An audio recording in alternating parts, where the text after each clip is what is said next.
ایک لڑکی جنگل میں بھیڑ بکریاں چرایا کرتی تھی اور لوگ اسے پاگل اور دیوانی کہا کرتے تھے، مگر آپ یقین نہیں کریں گے کہ اس کے ساتھ جنگل میں کیا ہوا۔ یہ دیکھ کر آپ بھی حیران اور پریشان ہو جاؤ گے اور بس سوچتے رہ جائیں گے یہ سب معاملہ کیا تھا۔ اس کو جاننے کے لیے ہمارے ساتھ آخر تک جڑے رہیے گا، اور آگے بڑھنے سے پہلے کنفرم ضرور کر لیں کہ آپ نے ویڈیو کو لائک کر دیا ہے۔ تو آئیے دوستو، آغاز کرتے ہیں آج کی دلچسپ ویڈیو کا۔ دوستو، ایک بزرگ گزرے ہیں حضرت عبداللہ بن زید رحمۃ اللہ تعالی علیہ۔ یہ بہت بڑے صوفی بزرگ رہے ہیں اور ان پر محبت کا جذب کا غلبہ رہا، اور اسی غلبے کی وجہ سے حضرت نے نکاح بھی نہیں فرمایا، اور آپ اسی وجہ سے رویا بھی کرتے تھے کہ میں اس اہم سنت کی ادائیگی سے ناکام رہا ہوں۔ جب وہ بوڑھے ہوئے تو ایک مرتبہ کا ذکر ہے کہ وہ بیٹھے ہوئے تھے اور ایک کتاب پڑھ رہے تھے، تو انہوں نے کتاب میں کیا پڑھا کہ میرے آقائے دو جہان حضور صلی اللہ تعالیٰ علیہ وسلم نے ارشاد فرمایا، جس کا انتقال اس دنیا میں بغیر نکاح کیے ہو گیا اور وہ مسلمان مرا، چاہے وہ مرد تھا یا عورت تھی، یا وہ بچہ تھا یا بچی تھی، تو کیا ہوگا کہ اللہ تعالیٰ جنت میں ان کا آپس میں نکاح کر دیں گے۔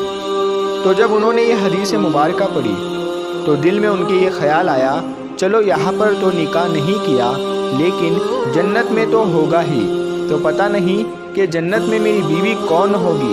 پیارے دوستو، بڑے لوگوں کی بڑی بڑی باتیں ہوتی ہے۔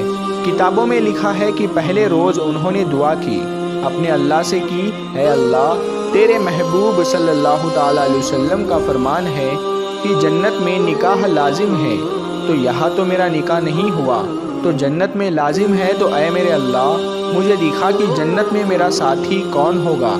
تو لکھا ہے کہ پہلی رات ان کی دعا قبول نہیں ہوئی، دوسری رات بھی انہوں نے دعا کی، وہ بھی قبول نہیں ہوئی۔ جب انہوں نے تیسری رات دعا کی تو خواب میں انہوں نے کیا دیکھا کہ ایک عورت ہے اور وہ کہہ رہی ہے کہ میں مومنہ ولید ہوں اور میں بصرہ میں رہتی ہوں۔ حضرت صاحب خواب سے بیدار ہوئے، تہجد کا وقت تھا، انہوں نے تہجد کے سارے نوافل ادا کیے اور نماز فجر با جماعت پڑھی اور سواری لی اور بصرہ کی طرف روانہ ہو گئے۔ بصرہ والوں نے حضرت صاحب کا بہت اچھا استقبال کیا، وہ سبھی جانتے تھے، اور انہوں نے پھر بٹھا کر پوچھا کہ حضرت آپ یہاں اچانک کیسے آ گئے، کوئی ضروری کام تھا؟ تو حضرت صاحب نے فرمایا کہ مجھے یہ بتاؤ کہ تمہارے بصرہ میں کوئی میمونہ ولید رہتی ہے؟ لوگ حیران ہو کر پوچھنے لگے کہ حضرت آپ اتنے بڑے اللہ کے ولی ہیں اور آپ اتنی دور اس دیوانی سے ملنے آئے ہیں؟ تو آپ نے فرمایا کیوں، کیا ہوا، اس کو کوئی نہیں مل سکتا؟ تو وہ بصرہ والے کہنے لگے، حضور وہ تو ایک دیوانی ہے، پاگل ہے، لوگ اسے پتھروں سے مارتے ہیں۔ تو آپ نے پوچھا کیوں مارتے ہیں؟ تو وہ لوگ کہنے لگے، حضرت اگر کوئی رو رہا ہو تو وہ اسے دیکھ کر مسکرانا شروع کر دیتی ہے، اور اگر کوئی مسکرا رہا ہو تو وہ اس کو دیکھ کر رونا شروع کر دیتی ہے، تو اسی لیے لوگ اسے پتھر مارتے ہیں، اور وہ اجرت پر پیسے لے کر ہماری بکریاں چراتی ہے، اور آج بھی وہ ہماری بکریاں لے کر جنگل گئی ہے، اور وہ عصر کے بعد آئے گی۔ جب وہ آئی تو آپ اس سے مل لیجئے گا، اور وہ ایسی دیوانی لڑکی ہے کہ جو اسے مزدوری دیتا ہے، یعنی کہ بکریاں چرانے کے لیے جتنی اس کو مزدوری ملتی ہے وہ اس کے ضرورت کے مطابق ہی اپنے پاس رکھ لیتی ہے اور باقی واپس کر دیتی ہے۔ تو وہ اب عصر کے بعد آئے گی، تو آپ اس سے مل لیجئے گا۔ تو آپ رحمت اللہ تعالیٰ علیہ نے فرمایا، ارے بھائی بتاؤ عصر کس نے دیکھی ہے؟ تم لوگ صرف یہ بتاؤ کہ وہ جنگل میں کس جگہ پر گئی ہے۔ تو وہ لوگ کہنے لگے، حضرت جنگل بڑا خوفناک ہے۔ حضرت نے بھی اصرار کیا تو لوگوں نے سمت بتائی، تو آپ فرماتے ہیں میں وہاں سے اس جنگل کی طرف چل پڑا، اور جب میں اس جنگل کے اندر گیا تو دیکھا کہ بہت خوفناک جنگل تھا، شیر، بھیڑیے، چیتے ان کی بھرمار تھی، حشرات الارض کا بھی ڈھیر لگا ہوا تھا، اور کہنے لگے کہ میں بہت حیران ہوا یہ سب کچھ دیکھ کر کہ یہ بڑی دلیر عورت ہے جو اتنے خوفناک جنگل میں بکریاں چراتی ہے۔ تو آپ فرماتے ہیں کہ جو جگہ لوگوں نے بتائی تھی میں تلاش کرتے کرتے وہاں پر پہنچ گیا۔ تو آپ فرماتے ہیں کہ جب میں وہاں پر پہنچا تو دو بہت حیران کر دینے والے منظر میرے سامنے تھے۔ پہلا یہ کہ آئی تو مومنہ ولید بکریاں چرانے کے لیے تھی، لیکن وہ بکریاں نہیں چرا رہی تھی، بلکہ وہ کیا کر رہی تھی، اس جنگل میں مصلی بچھا کر نوافل پڑھ رہی تھی۔ یہ بکریاں تو صرف بہانہ تھا۔ میمونہ ولید کے بارے میں بصرہ والوں کو تو صرف یہی پتا تھا کہ میمونہ بکریاں چرانے جنگل جاتی ہے، لیکن میمونہ ولید وہاں پر کیا کرتی تھی کہ یاد الہی میں مصروف رہتی تھی۔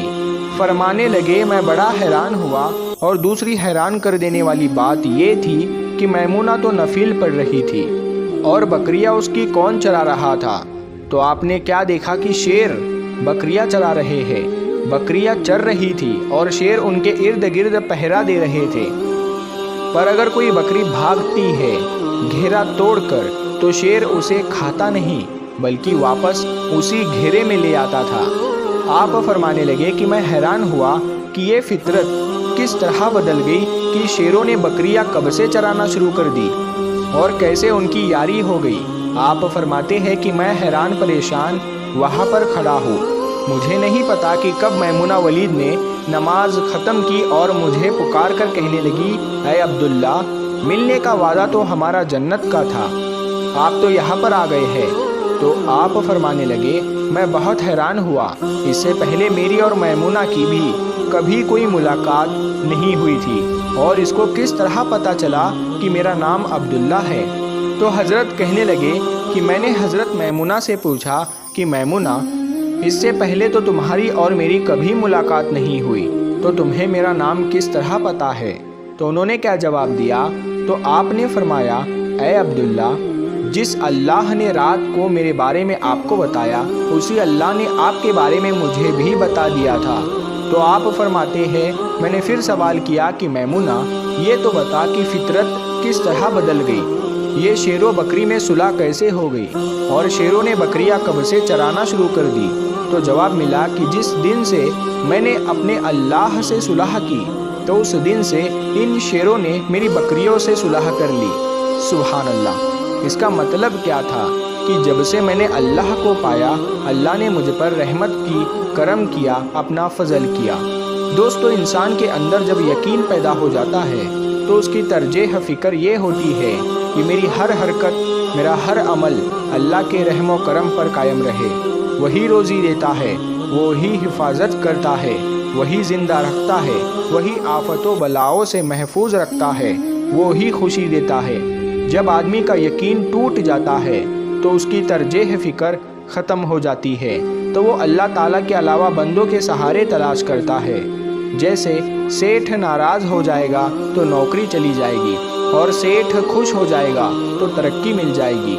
نعوذ باللہ! سیٹھ کوئی بندہ نہیں، خدا بن گیا ہے۔ جب کسی قوم کی ترجیح فکر بہت زیادہ گمراہ ہو جاتی ہے، یعنی اللہ کے علاوہ دوسروں کا سہارا سمجھنے لگتی ہے، تو ویسی قومیں زمین پر بوجھ بن جاتی ہے اور زمین انہیں رد کر دیتی ہے، اور ان کے اوپر احساس کمتری کا عذاب مسلط ہو جاتا ہے۔ کہ انبیاء علیہ السلام کی طرز زندگی پر غور کیا جائے تو ہمارے سامنے صرف ایک ہی بات آتی ہے کہ انبیاء کی ترجیح زندگی اور ترجیح فکر یہ ہے کہ وہ ہر بات، ہر عمل اور زندگی کی ہر حرکت کو اللہ کی طرف سے سمجھتے ہیں اور اللہ کی طرف موڑ دیتے ہیں۔ اللہ تعالیٰ سے دعا ہے کہ اللہ تعالیٰ ہم سب کو ایسی محبت اور یقین عطا فرمائے اور اللہ تعالیٰ سے ایسا رشتہ جوڑے جو کبھی نہ ٹوٹے، آمین۔ دوستو، ہم یہ امید کرتے ہیں کہ آپ کو ہماری آج کی یہ ویڈیو پسند آئی ہوگی۔ ویڈیو پسند آنے کی صورت میں اسے لائک اور شیئر کرنا مت بھولیے گا۔ جاتے جاتے کنفرم ضرور کر لیں کہ آپ نے ہمارا چینل پٹھان وائس سبسکرائب کر رکھا ہے، اور اگر نہیں تو ابھی ہمارا چینل پٹھان وائس سبسکرائب کرتے ہوئے بیل آئیکن کو کلک کر دیں تاکہ ہماری مزید آنے والی ویڈیو کا نوٹیفیکیشن بوقت پہنچتا رہے۔ اپنا بہت خیال رکھیے گا اور ان کا بھی جن کا کوئی خیال نہیں رکھتا۔ ملیں گے اگلی ویڈیو میں، آپ سے دوبارہ ملاقات ہوگی۔ تب تک کے لیے السلام علیکم۔